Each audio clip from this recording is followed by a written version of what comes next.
한 오래됐네요. 우리 아들이 초등학교 5학년 때였나요? 그게 점촌이라는 시골이었어요. 근데 갔다 오는 길에 뭐 때문에 싸움이 붙었는지 모르겠어요. 싸움이 오다닥 붙었는데 남편이 저한테 내려 이러는 거예요. 2월 달이었어요. 저는 그냥 잠바 하나 입고 앉았다가 저기 지갑도 없었어요. 내리면 못 내려? 그렇게 하고 내렸어요. 딱 내렸는데 딱 떨어지니까 너무 두려운 거예요. 그리고 시골이어서 차도 하나도 없는 거예요. 지나가는 버스조차도 안 보이는 길인 거예요. 그 길을 2km 정도를 걸어가지고 오니까 택시가 하나 갔어요. 그래서 제가 가서 돈 드릴게요. 그리고 그걸 타고 왔어요.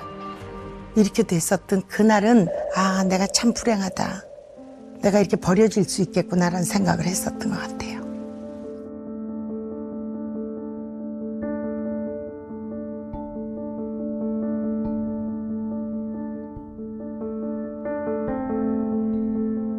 내가 뭘 이렇게 죄를 져서 이렇게 내가 여기 시집을 왔지? 그런 자괴감이 뭐 말할 수 없이 들었고 제 자존감이라는 건 아예 있지도 않았어요. 근데 저는 정말 엄마가 너무 엄하고 엄격하고 이래서 엄마를 피해서 시집을 간 거예요. 네. 그래도 저희 남편하고 한 2년 연애를 했는데 연애하는 동안은 단 한 번에 짜증을 낸 적이 없었어요. 그게 저는 이제 그냥 그래서 이 사람은 순둥이다. 이렇게 생각하고 왔더니 어머 우리 엄마랑 똑같은 유형인 거예요.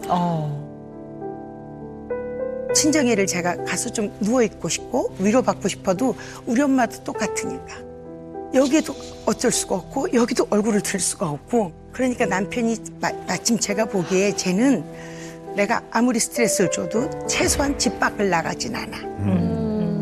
그게 무기였던 것 같아요. 그래서 제가 참 잘못한 건 제 스스로 놓쳐버린 자존감이 참 어렵더라고요. 선생님. 우리 고 선생님이 굉장히 고마워하는 걸 더 표현했더라면 좋았을 텐데 그러지 않고 또 어떻게 보면 너무 믿거니 하면서 좀 함부로 한 면도 있지 않았을까. 맞아요. 함부로 했어요, 선생님. 아쉬움이 좀 있네요. 네, 맞아요.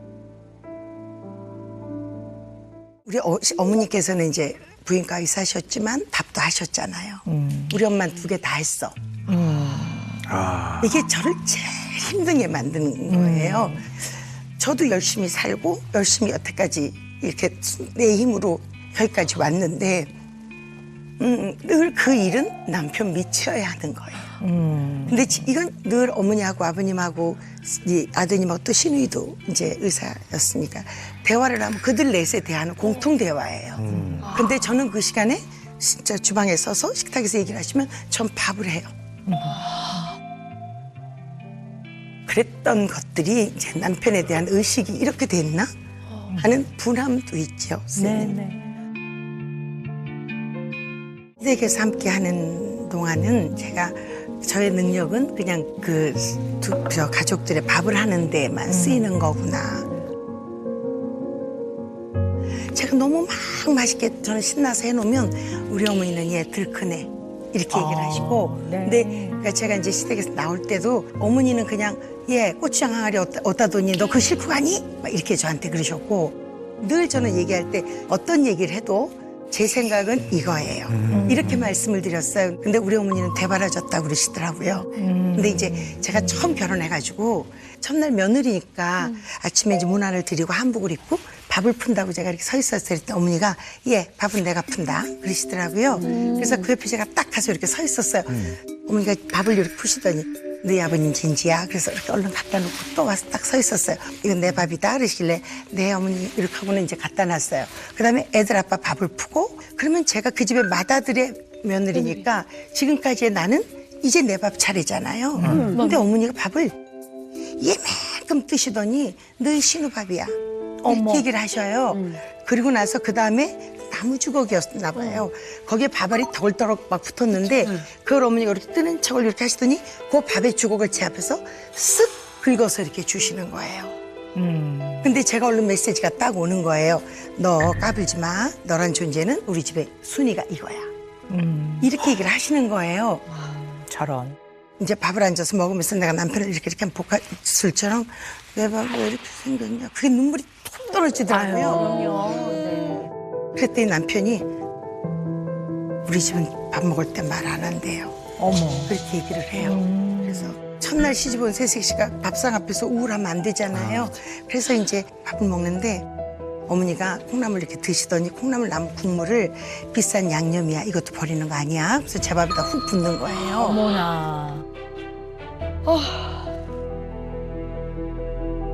그래서 이제 그 밥을 먹고 제가 생각을 멍청해지더라고요. 근데 내가 이렇게 하고 언제까지 버틸 수 있을까라는 생각이 들어서 나흘째 되는 날 아침에 밥을 이렇게 쓱 푸시길래 제가 얼른 그 밥을 어머니 제 밥이 이렇게 생겼어요. 그러니까 어머니가 너 많이 먹으라고 이러시는 거예요. 아버님만 계시면 저한테 그렇게 잘하는 척을 하셨어요. 어머니가 많이 먹으라고 그러길래 어머니 많이 드세요. 나 살쪄서 안 돼요. 큰일 나요 어머니. 그리고 제가 어머니 밥을 바꿔놨어요. 제가 얼른. 그랬더니 어머니가 못 빼어 먹긴 이렇게 얘기를 하셔요. 그래서 제가 그날은 말씀을 드려야 되겠다 싶어서 어머니 저 그런 밥 먹기 싫어요. 제가 아직 풍습도 모르겠고 잘 모르고 어머니 아직 조금 낯설었고 서러워요. 근데 어머니가 밥을 그렇게 주시니까 제가 눈물이 나요.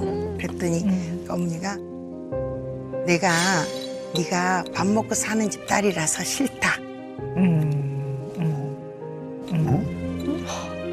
밥 먹고 사는 집 딸이라 싫대요.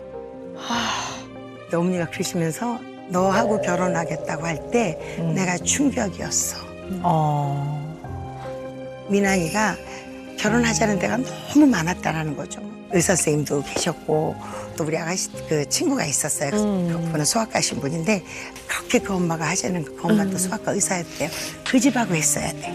어머나. 이러시는 거예요. 근데 제가 그때 이제 선생님 말씀대로 말이 제가 어머니 그러면 그때 시키지 왜 그랬어요? 저는 안 하고 싶었어요. 근데 하자고 하도 들랑거려서 동네 창피해서 했어야죠. 제가 이렇게 말씀드렸더니 그날로 어머니 눈에 완전히 난 거죠. 저건 꼭꼭 밟아야겠다. 그날부터 신우이하고 어머니가 저한테 말을 안 시키셔요. 그 이후로 계속.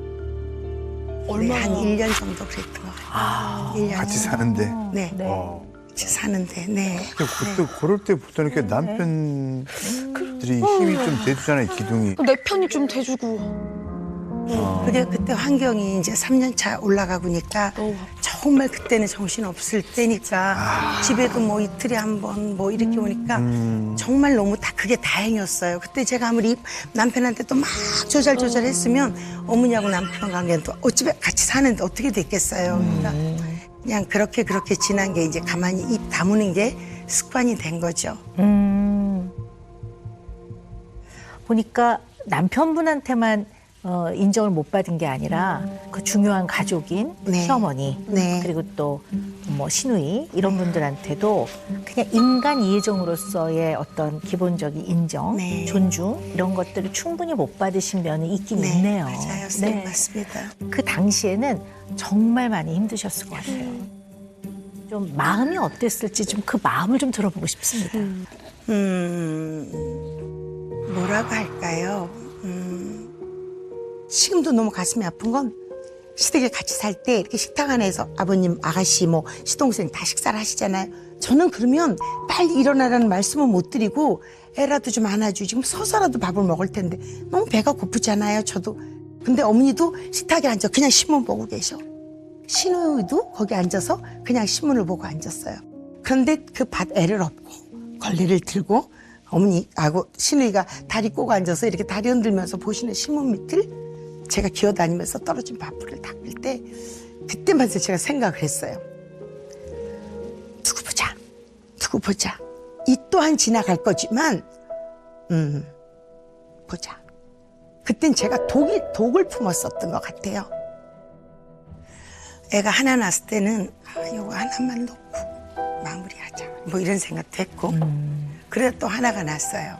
근데 제가 그때 디스크가 있었어요, 선생님. 학생 때 이제 테니스 하다가 두둑하고 디스크가 있었는데 큰아이 낳고 작은아이가 7개월 됐을 때 다리가 마비가 오는 거예요. 다리가 전혀 움직이지도 않고 엄지발가락이 툭 떨어지는 거예요. 근데 남편한테 제가 디스크가 있었어요라는 말을 안 하고 시집을 갔잖아요. 그런 게 너무 그래 힘들었는데 어느 날은 그날은 화장실에 갔는데 도저히 일어나질 못하겠는 거예요. 일어나질 못하겠어서 제가 남편한테 처음으로 퇴근하게서 올 때까지 기다렸다가 제가 너무 미안하다고 내가 속이려고 한 건 아니었는데 내가 그냥 말하는 게 내가 민망해서 못했다. 근데 내가 다리가 너무 아프다고 내가 이렇게 디스크 치료를 받고 했었는데 엄마가 햄터 있으면 안 된다고 그래갖고 내가 말을 못했는데 다리가 너무 아파요. 근데 막 제가 막 엉엉엉엉 울었어요. 그럼 얼마나 아픈데요. 네. 그리고 남편한테 그 말을 하는데 너무 긴장을 해서 제가 소변을 막 싼 거예요. 그래서 제가 그때 그래.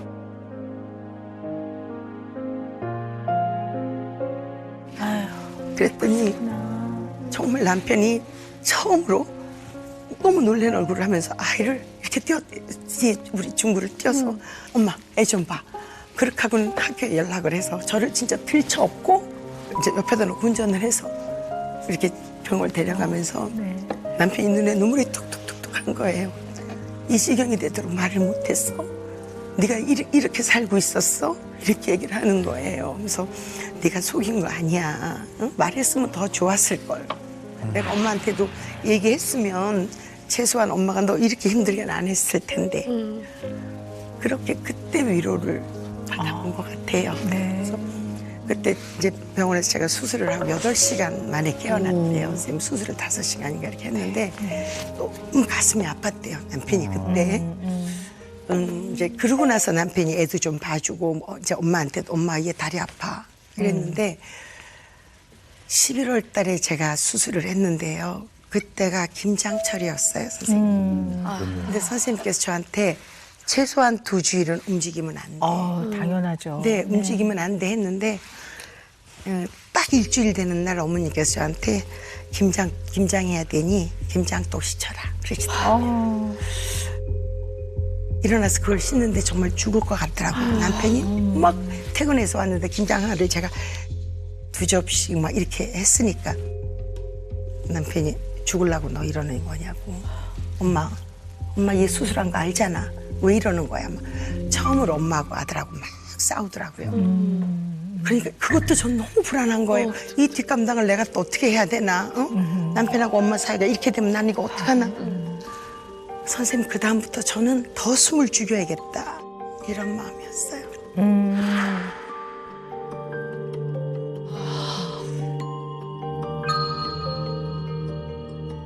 저는 제가 정말 남편하고 이혼 안 하고 살았던 가장 첫 번째는 친정아버지께서 여자는 견디는 거라고 하셨기 때문에 견뎌야지 할 때가 참 많았어요. 선생님. 네. 결혼식 하는 날 신부 입장하는데 제 손을 딱 잡으시면서 혜정아 참는 거다. 인생은 참는 거야. 참다가 안 되면 견뎌보래요. 견뎌도 안 되면 그땐 버티는 거야. 그러면 네 인생은 성공일 수 있어. 늘 사는 동안에 저의 외침이에요.